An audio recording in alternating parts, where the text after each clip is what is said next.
Hi, this is Ipsita from Learn English with Ipsiey. So I'm starting with this new series called 30 Grammar Topics in 30 Weeks, where I will be breaking down one single grammar topic each week in the simplest possible way, with examples you can actually use in your real life. So if English grammar has ever felt boring or confusing, stay with me. We will make it easy and fun. Let's get started. Today, we will do a quick tour on parts of speech and then dive right into our first topic, nouns. We are starting with parts of speech. Simplifying this, let's look at an analogy. Imagine that English language is a big, beautiful house. And who lives in a house? A family, right? So these family members are our sentences. Okay? Big, beautiful house, which is our English language, and a family that lives in it, which is sentences. Every single family member has a specific role to play. Let's look at the first and the most important part. That is nouns.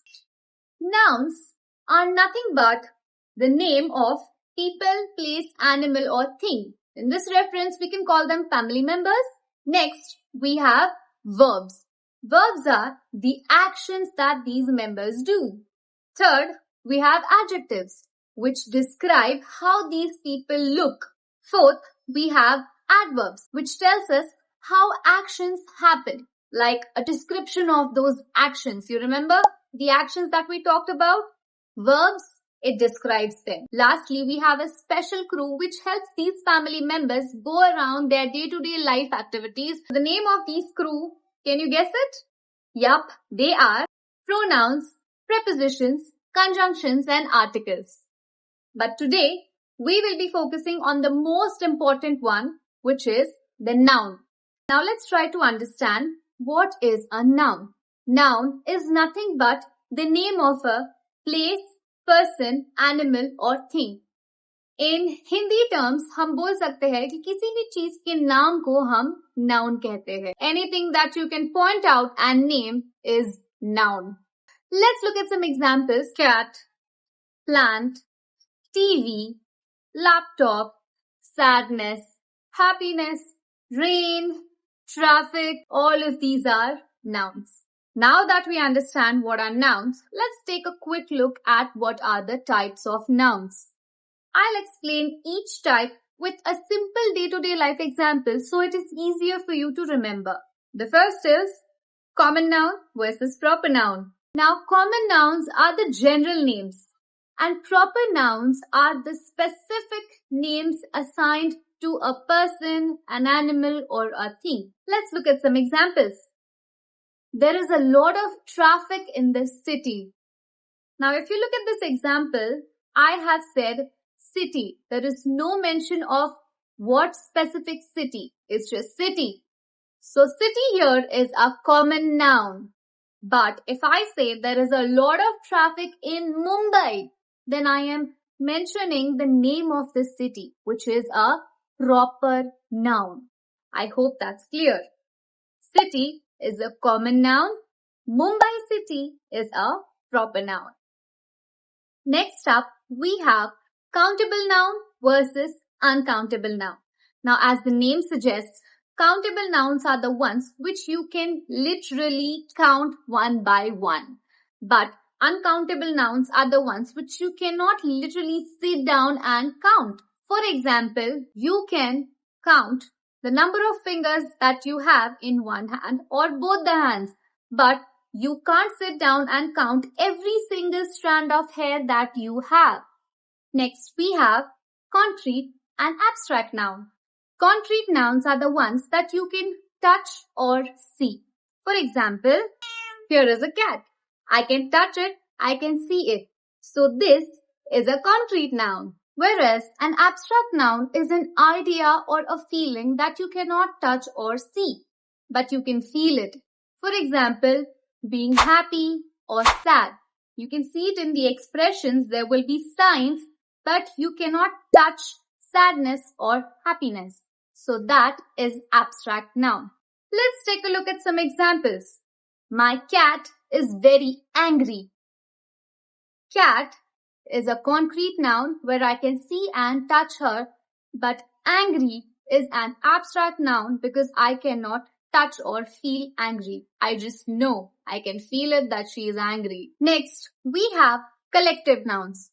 Collective nouns are used when we want to group things together. For example, a bunch of flowers, a flock of birds, a litter of kittens. So here, bunch, flock and litter are the words which are used to describe a collective group of animals, people or things. This is called as collective noun. Lastly, we have a very special category which is called as compound nouns. Now these are my absolute favorites because in this noun what you do is you group two words together to form an entirely new word. For example, bus, stop, bus stop, tooth, paste, toothpaste, foot, ball, football. Isn't that interesting? Breakfast is ready. Here, I have combined two words, breakfast. Now you remember singular and plural, right? We have a few more types. Let's look at them. The first is irregular plural. Regular plural just adds s or es to the end of the word. For example, book, books, bus, buses. Next, we have irregular plurals. Now, they don't follow the typical SES rule. They make their own rules. Okay? Man becomes men. Woman becomes women. Child becomes children. I hope that's more clearer now. Lastly, we have possessives. Possessives are very simple. They are used to describe when you are talking about one's belongings. So when you add apostrophe s, it is not plural. It is possessive. For example, my dad lost my mother's phone. Now phone is mother's possession. So we add apostrophe s to it. Did you repair grandma's old watch? Grandma's watch. Let's discuss some special cases that we always talk about whenever noun comes up. Articles and nouns. Now there are a few special articles that we use with nouns. Do you ever get confused when to use a, when to use an, and when to use the? Let me tell you the usage of all three in simple terms. First, let's look at what are vowels and what are consonants. The letters, if you look at A, B, C, D, E, F, G to Z at a whole, you see that we have 26 letters in the alphabet. Out of these 26 letters, the letter A, E, I, O, U. These 5 letters are vowels. And anytime these 5 letters come in front of or at the beginning of any word, you use an. And if the word starts with anything else, you use a. If you want to talk about something which is very specific, you use the. Let's look at some examples. A cat, but an apple. We'll take two fruits, mango and apple. Mango starts with M and apple starts with A. So we will use a in front of mango and an in front of apple. So it goes this way. A mango, an apple, a cycle, an umbrella, a cat, an elephant.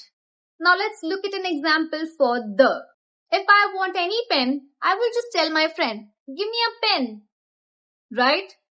But if I need a specific pen which is kept at a specific spot, I would point out, can you give me the pen that's kept on that table?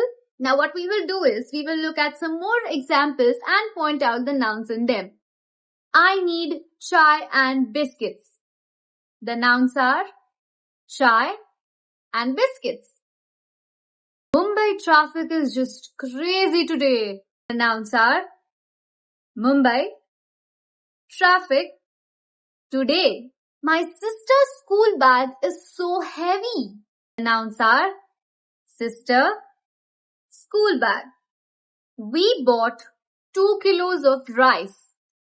The nouns are kilos and rice.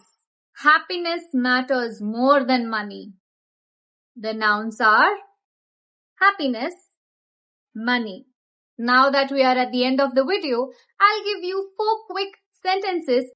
Pause the video for 5 seconds and try to spot the noun and their types. Are you ready?